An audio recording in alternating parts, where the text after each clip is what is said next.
7장 1절부터 초막절에 일어난 사건들을 살펴보고 있습니다. 초막절을 앞두고 예수님의 형제들이 와서 유대에 올라가서 표적을 나타내라라고 말했습니다. 그 이유가 무엇입니까? 예수님이 자신이 생명의 떡이다라고 했고요. 이 일로 말미암아 제자들뿐만 아니라 수많은 무리들이 떠나게 되어집니다. 심지어 유대인들이 예수를 죽이려 하는 상황이었기 때문입니다. 그러니까 초막절에 사람들이 많이 모이니까 예수님이 그때 올라가서 다시 기적과 표적을 행하셔서 다시 명성을 얻으십시오. 수많은 사람을 이끄는 사람이 되십시오라고 말하는 것입니다. 자, 그러자 예수님은요, 너희는 명절을 따라 올라가라. 나는 내 때가 차지하나 아직 올라가지 않겠다라고 말씀하셨습니다. 그런데 분명히 예수님께서 안 가신다고 얘기하셨는데 올라가셨습니다. 그 이유는요, 예수님께서 올라가지 않겠다라는 것은 형제들이 원하는 방식으로, 세상 사람들이 원하는 방식으로 내가 올라가지 않겠다라는 것을 분명히 하신 것이죠. 예수님은 사람의 뜻과 사람에 의해서 움직이시는 분이 아니시라는 것입니다. 예수님은 하나님의 뜻을 이루기 위해서만 걷는 것을 분명히 보여주셨습니다. 자, 오늘 본문은요, 그 이후에 나타나는 일들입니다. 14절을 보겠습니다. 이미 명절이 중간이 되어 예수께서 성전에 올라가사 가르치시니 초막절은 일주일 정도 진행이 되어집니다. 그러니까 중간쯤이라고 했으니까 3, 4일쯤 이제 예수님께서 자신을 드러내시고 가르치셨습니다. 자, 예수님이 유대에 올라간 곳이 어디입니까? 성전이라고 되어져 있습니다. 솔로몬 행각일 것입니다. 자, 초막절에요, 가장 사람들이 많이 모이는 곳이 어딜 것 같습니까? 성전입니다. 초막절에 얼마나 많은 사람들이 모여 있겠습니까? 그리고요, 성전은 바리새인들과 사두개인들의 핵심 근거지입니다. 그리고 그들이 율법을 가르치는 곳입니다. 그런데 예수님께서 이곳으로 가셔서 말씀을 그들 가운데 가르치셨다는 겁니다. 그런데 14절 하반절에 가르쳤다라는 이 단어는요, 시제가 3인칭 단수 미완료 시제로 쓰여져 있습니다. 그러니까 한 번만 말씀을 가르친 게 아니라요, 일정한 시간 동안에 계속적으로 예수님께서 말씀을 가르쳐 주셨다라는 거예요. 수많은 사람들이 계속 몰려들고 있어요. 예수님이 계속적으로 말씀을 가르치고, 자, 사람들은 어떠하겠습니까? 15절을 보면요, 유대인들이 놀랍게 여겨 이르되 라고 얘기하고 있습니다. 예수님께서 율법을 깊이 이해하고요, 해석을 하니까 놀랍게 여깁니다. 그러면서 배우지 아니하였거늘 어떻게 그를 아느냐라고 얘기합니다. 자, 율법을 배우지 않았다라고 얘기하고 있는데요, 배우지 않았다라는 것은 율법을 배우지 않았다라는 겁니다. 그러니까 당신은 율법 학교에서 하나님의 말씀인 토라를 이렇게 배워야 되는데 예수님은 배운 적이 없다라는 겁니다. 조선시대에도 그 성리학의 대표적인 철학 사상이 두 개 있잖아요. 주리론과 주기론이 있습니다. 이 당시에도요, 율법을 대표하는 양대 산맥이 있었습니다. 그게 샴마이 학파와 힐레 학파입니다. 얼마나 대단한지 모릅니다. 그런데 여러분, 샴마이 학파와 힐레 학파를 통합한 학파를 혹시 아십니까? 가말리엘 학파입니다. 그러니까 이 사도 바울이 가말리아에서 배웠다 그러잖아요. 얼마나 속학인지 모릅니다. 이 가말리아가 그 힐레와 샴마이를 통합했습니다. 당시에 대단한 그 율법 학교였습니다. 그러니까 예수님은 어떻습니까? 이런 특정 랍비의 교육을 받지 않은 것입니다. 그러니까 유대인들이 얘기하는 거예요. 지금으로 얘기하면 학위도 없는데, 안수도 안 받았는데 네가 무슨 권위로 가르치느냐라고 얘기합니다. 그래서 인정할 수 없다, 무시합니다. 그래서 예수님께서 뭐라고 말씀합니까? 16절에 보면요, 내 교훈은 내 것이 아니요 나를 보내신 이 아버지의 것이다 라고 말씀합니다. 이 장면을 보면요, 굉장히 의아해합니다. 왜냐하면요, 유대인들은 누구보다도 하나님의 말씀, 율법을 너무너무 잘 알고 있습니다. 해석하고요. 그리고 지금 전해주시는 이 율법은 하나님이신 예수님께서 지금 가르치고 계시는 것입니다. 그런데도 지금 유대인들은 어떻습니까? 깨닫지도 못할 뿐만 아니라 오히려요, 하나님의 말씀을 해석하고 깨닫게 하시는 예수님을요, 대적합니다. 여러분, 의아하지 않습니까? 그 이유가 무엇이겠습니까? 자, 17절에 말씀합니다. 사람이 하나님의 뜻을 행하려 하면 이 교훈은 하나님께로부터 왔는지 내가 스스로 말함인지를 알리라. 그러니까요, 하나님의 뜻을 행하려 하지 않았기 때문에 너희들이 알지 못한다라는 겁니다. 이 말은 뭐냐면 너희들이 율법은 알지만 그 하나님의 뜻을 행하려는 마음이 없다라는 것을 드러내시는 겁니다. 하나님을 믿는다라고 말하는 사람 가운데도요, 두 부류가 있습니다. 하나님의 뜻이라고 말하지만 자기의 생각대로 사는 사람이 있고요, 하나님의 뜻이라고 말하고 정말 하나님 뜻대로 사는 사람이 있습니다. 역대하 18장에 보면 유대왕 여호사밧 왕과 그의 아들이죠, 그 북왕국 아합 그 딸이 결혼하게 되어집니다. 사돈지간이 되어집니다. 그런데 아합 왕은요, 그 당시에 악한 왕 중에 정말 손꼽히는 정말 악한 왕이었습니다. 그에 비해 여호사밧은요, 하나님 앞에서 굉장히 의롭게 살아가는 그런 왕이었습니다. 그런데 아합이 사돈인 여호사밧에게 길리앗 라못을 공격하자라고 얘기합니다. 그러니까 여호사밧이 하나님의 뜻을 묻고자 합니다. 자, 그래서 하나님의 뜻을 묻는데요, 아합의 선지자 400명이 뭐라고 얘기하며 모두 한결같이 이것은 하나님의 뜻입니다 라고 얘기합니다. 올라가십시오, 반드시 승리합니다 라고 얘기합니다. 자, 여호사밧은요, 미가야의 예언을 듣고자 합니다. 자, 역대하 18장 13절입니다. 미가야가 이르되 여호와께서 살아계심을 두고 맹세하노니 내 하나님께서 말씀하시는 것 곧 그것을 내가 말하리라 하고 라고 얘기합니다. 그 다음에요, 미가야는 이 전쟁을 통해서 아합의 죽음을 예고하게 되어집니다. 그러니까 아합이 어떻게 합니까? 미가야를 옥에 가두게 되어집니다. 후에 우리가 잘 알죠. 이 예언은요, 미가의 선지자의 말대로 그대로 아합은 전쟁터에서 적이 쏜 화살에 죽게 되어집니다. 미가야는 어떻습니까? 이것이 하나님의 뜻이다라고 말하는데 정말로 하나님의 뜻을 행하는 사람이었습니다. 그에 비해서 아합의 그 400의 선지자들은 어떻습니까? 하나님의 뜻이라고는 말하지만 실제로는요, 자기의 뜻, 자기의 생각대로 사는 사람이었다는 것이죠. 자, 아합의 선지자와 같은 이들이 누구겠습니까? 오늘 본문에서 예수님께서 계속 드러내십니다. 18절을 보면요, 스스로 말하는 자는 자기 영광만 구하되라고 얘기하고 있습니다. 스스로 말하는 자는 누구입니까? 그 당시에 종교 지도자들, 율법을 잘 아는 자들입니다. 근데 이들을 향하여 뭐라고 얘기합니까? 자기 영광이라고 얘기하고 있습니다.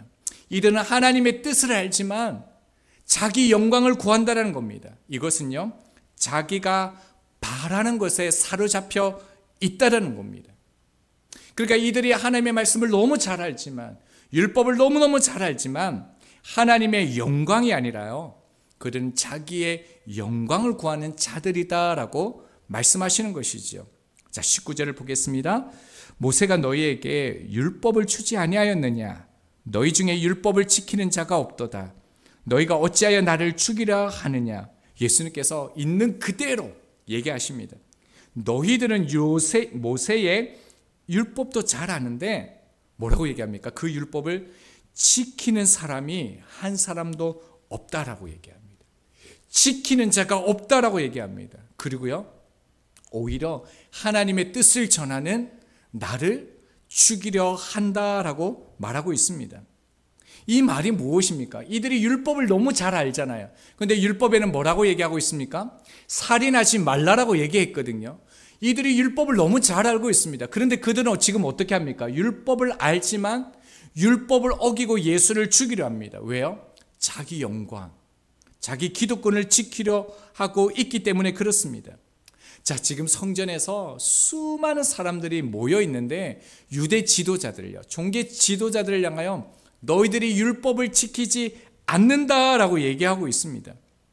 이 말은요, 이들에게 굉장히 충격적인 말이고 수치스러운 말입니다. 왜냐하면 이들은 율법을 목숨처럼 여기고 행하기 때문이죠. 그런데 성전에 수많은 그 인파들이 모여 있는데 이 얘기를 듣고 있는데 메시아라고 생각하는 예수가요, 이 유대 종교자들을 향하여 너희가 율법을 알지도 못하고 지키지도 못한다라고 얘기하니까 얼마나 소동이 일어나겠습니까? 자, 그러자요, 이들이 이렇게 얘기합니다. 20절에 뭐라고 얘기합니까? 당신은 귀신이 들렸도다라고 얘기하고 있습니다. 누가 당신을 죽이려 하나이까? 라고 얘기하고 있습니다. 실제가 드러나니까 뭐라고 얘기하는 겁니까? 당신이 미쳤다라고 얘기하는 거죠. 자, 그러니까 예수님께서 이제 다시 반박을 하시면서 증거를 대시는데요. 21절입니다. 예수께서 대답하여 이르시되 내가 한 가지 일을 행하매 너희가 다 이로 말미암아 이상히 여기는도다. 내가 한 가지 일을 행한 것은 무엇이겠습니까? 저희들이 요한복음 5장에서 안식일에 베데스다 연못에서 38년 된 그 병자를 고치신 사건을 말하는 겁니다. 38년 된 이 병자는 분명히요 만성 환자입니다. 그러니까 꼭 안식일에 고치지 않아도요 다음 날 고치면 됩니다. 그런데 예수님께서 의도적으로 안식일에 고치셨습니다. 안식일을 범한 것이죠. 율법에 근거하여서 그래서 종교 지도자들은 예수님을 죽이려 하는 것입니다. 자, 그들의 논리가 맞는 것처럼 보이죠? 자, 22절에 이렇게 말씀합니다. 우리 같이 한번 읽겠습니다. 모세가 너희에게 할례를 행했으니 그러나 할례는 모세에게서 난 것이 아니요 조상들에게서 난 것이라. 그러므로 너희가 안식일에도 사람에게 할례를 행하느니라. 자, 너희도 모세의 할례를 안식일에 행한다라고 하십니다. 문제가 있습니다. 뭐냐면 아이가 태어날 때요 안식일을 피해서 태어나지 않는다라는 겁니다. 자, 그렇다면요 분명히 안식일에는 아무것도 하면 안 됩니다. 근데 아이가 이제 8일째가 되는 날 할례를 받아야 됩니다. 여러분, 안식일을 지켜야 됩니까? 아니면 할례를 지켜야 합니까? 어떻게 해야 되죠? 할례를 9째 날 할까요? 그러면 또 율법을 어기는 거지 않습니까? 근데 안식일에 하면요 그건 또 안식일을 범하는 거지 않습니까? 이래도 안 되고 저래도 안 되는 겁니다. 그런데 유대인들은 안식일에요 할례를 행했습니다. 그 근거가 뭐냐면 할례와 안식일이 다 율법인데요, 할례는 모세 때 주어진 것이 아니라 훨씬 이전인 아브라함 때 주어진 거기 때문에 상위법이라는 것입니다. 그래서 할례를 행한다고 해서 안식일을 범하는 게 아니다라고 해석하는 거죠. 자기 모순입니다. 자, 그래서요 예수님께서 이렇게 말씀하는 겁니다. 23절입니다. 모세의 율법을 범하지 아니하려고 사람이 안식일에도 할례를 받는 일이 있거든 내가 안식일에 사람의 전신을 건전하게 한 것으로 너희가 내게 노여워하느냐라고 말씀하고 있습니다. 할례는 우리가 잘 아는 것처럼요 표피의 아주 작은 부분을 벗겨내는 것입니다. 그런데 이 그 행위가요 할례가 그 모든 것을 온전하게 하기 때문에 안식일까지 범하는데요. 자, 그렇다면 예수님의 말씀은 뭡니까? 할례가 이렇게 허락되어진다면 38년 된 병자를 고치게 하는 일은 마땅히 허락되어져야 한다는 것을 그들 가운데 말씀하시는 거죠. 그래서 예수님께서 말씀하십니다. 24절입니다. 외모로 판단하지 말고 공의롭게 판단하라 하시니라. 외모는요 단지 겉으로 드러나는 겉모양만을 얘기하는 것이 아닙니다.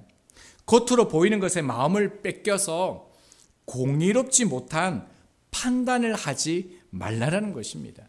그러니까 본질을 잃어버리지 말라라는 것이죠. 오늘 본문에서 여러분 무엇을 보았습니까? 사두개인, 바리새인들, 종교 지도자들, 유대인들은요 율법을 잘 알았고 율법을요 지키는 것처럼 보였습니다. 그런데 문제는요, 사람들이 존경하고 그들을 따르고 그들이 말씀대로 살아간다라고 얘기를 하고 있는데, 예수님은요, 이들을 향하여 하나님의 뜻도 모르고 율법도 지키지 않는다라고 말씀했다라는 것입니다.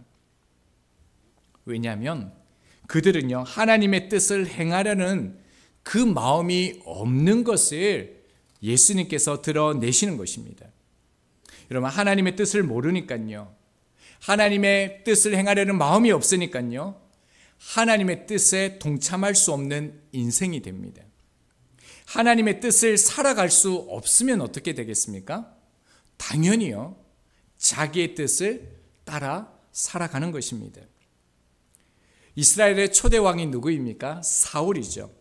하나님이 사울을 기름 부어서 왕으로 세웠습니다. 사무엘을 보내서 아말렉을 쳐서 모든 소유를 남기지 말고요, 예외 없이 모든 것을 다 진멸하라라고 말씀하셨습니다. 사울이 백성들을 모아서 전쟁을 하러 나가게 되어지죠. 그리고 모든 백성들을 진멸합니다. 그런데 문제가 있습니다. 아각과 왕이죠, 그의 양과 소의 가장 좋은 것 또는 기름진 것과 어린 양과 모든 좋은 것을 남기고 진멸하기를 즐겨 아니하고 가치 없고 하찮은 것만 진멸했다라고 얘기하고 있습니다. 자, 이 사건 때문에 하나님은 사울 왕을 왕으로 세운 것을 후회하셨습니다. 자, 그래서 사무엘을 다시 보내게 되어지는데, 사무엘이 사울에게 나아가자 사울 왕이 이렇게 말합니다. 사무엘상 15장 13절입니다. 사무엘이 사울에게 이른즉 사울이 그에게 이르되 원하건대 당신은 여호와께 복을 받으소서, 내가 여호와의 명령을 행하였나이다 하니라고 말하고 있습니다. 여러분, 분명히요, 사울 왕은 하나님의 말씀을 들었습니다. 그런데 그 말씀대로 행하지 않았음에도 불구하고 뭐라고 얘기하고 있습니까? 명령대로 행하였다라고 얘기하고 있습니다. 오늘 종교 지도자들과 유대인들과 똑같이 반응하고 있습니다. 여러분, 그런데요, 사울 왕은 거짓말한 것이 아니라 진짜 하나님의 명령대로 한 것으로 스스로가 생각했습니다. 문제는요, 하나님의 말씀을 듣기는 들었지만 하나님의 뜻을 자기의 뜻으로 바꾸어 버린 데 있는 것입니다. 전리품은요, 전쟁의 영광입니다. 그리고 사울 왕은 기념비를 세웁니다. 무엇을 나타내는 겁니까? 보이는 것은 하나님의 영광이지만 자기 이름을 드러내는 것입니다. 자신을 높이는 것입니다. 그러니까 사울 왕은 하나님의 뜻을 알았지만 하나님의 뜻을 행하고자 하는 마음이 없었던 것입니다. 결국 자기를 높였던 것이죠. 여러분, 자신의 목적이 분명하면 분명할수록요, 내 삶에 뚜렷한, 내가 바라는 삶이 뚜렷하면 뚜렷할수록 하나님의 뜻을 알아도 하나님의 뜻대로 나아가지를 못합니다. 말씀에 자신을 낮추어야 합니다. 말씀에 온전히요, 내 삶을 버려야 합니다. 이것을 말씀에 대한 헌신입니다. 말씀 생활이라는 것은요, 말씀을 더 많이 읽고 말씀을 더 많이 묵상하고 더 많이 말씀을 알아가고 이해하는 것이 아닙니다. 말씀에 대한 말씀의 신앙생활은요, 한 구절이라는 말씀이라도 이 말씀대로 행하려고 하는 그 마음, 말씀에 헌신하는 것입니다. 저희들은 교회를 섬기고 다른 사람들을 섬기고 헌신하는 것에는 굉장히 익숙합니다. 그런데 이 하나님의 말씀에 헌신하는 것은 너무 작습니다. 헌신은요, 말씀에 헌신해야 합니다. 예수님은 하나님의 뜻을 행하려 하는 그런 가난한 마음이 있는 사람들이, 헌신하는 사람들이 하나님의 뜻을 알게 된다라고 말씀합니다. 왜 그럴까요? 왜 하나님의 말씀에 헌신하는 사람들, 목마른 사람들, 가난한 마음을 가지고 하나님의 말씀에 집중하는 사람들이 하나님의 뜻을 알게 되어질까요? 왜냐하면요, 하나님의 하나님은요, 성경의 지식을 통해서 알아가는 분이 아니기 때문에 그렇습니다. 제가 이걸 참 요즘 많이 느낍니다. 제가 설교 한 편 준비하는데 보통 이틀 정도 제게 시간이 주어집니다. 보통 같으면요, 이틀이면 3편, 4편도 준비할 수 있는데요. 어떤 날은요, 하루 종일 말씀을 보고요, 하루 종일 주석을 봐도 말씀이 이해가 안 될 때가 있습니다. 왜 그렇습니까? 하나님의 말씀을 깨닫는 것은 열심히 연구해서 주석을 본다고 해서 깨닫게 되는 게 아니다라는 것입니다. 제가 잠시 오늘 점심을 먹으러 집에 갔는데 점심을 먹으면서 그 유퀴즈 유튜브를 잠시 봤거든요. 그때 누가 나왔냐면 최민식 씨 맞나요? 거북선 뭐죠? 영화 명랑 그걸 얘기를 하더라고요. 그러면서 이제 그분의 말씀이 제게 너무 막 성경 얘기처럼 들린 거예요. 뭐라고 얘기했냐면 최민식 씨가 저는 대본을 얼마나 충실하게 외우는지 모른다고, 얼마나 깊이 있게 보고 또 보는지 모른다고. 그런데 그 다음 말이 너무너무 기가 막혔습니다. 그 대본을 충실하게 암기할 뿐만 아니라 감독과 깊은 시간을 가집니다. 그래서 그 작품을 이해한대요. 감독의 마음, 감독의 생각, 감독의 의도하는 바를 결국 감독과의 인격적인 그 대화를 통해서 비로소 그 대본을 이해한다라는 것입니다. 마찬가지입니다. 저희들이요, 하나님의 말씀대로 살고 싶습니다. 하나님 뜻대로 살고 싶습니다. 하나님 말씀에 깊이 있게 우리가 헌신할 때 이 진실된 마음을 가지고 하나님 말씀 앞에 서는 자들 가운데요, 하나님의 뜻이 열린다라는 겁니다.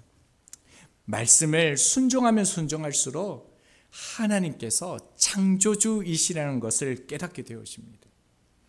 말씀을 순종하면 순종할수록요, 예수님께서 정말로 부활하셨다라는 것이 비로소 깨달아지고 믿어집니다. 언제요?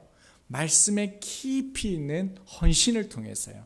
그뿐만 아니라 말씀에 순종하면요, 성령님이 나와 함께 하셔서 말씀을 성령님께서 깨닫게 하신다는 것이 믿어지게 되는 것입니다. 오늘 본문을 통해서 우리 가운데 원하시는 예수님의 그 믿음이 이 믿음입니다.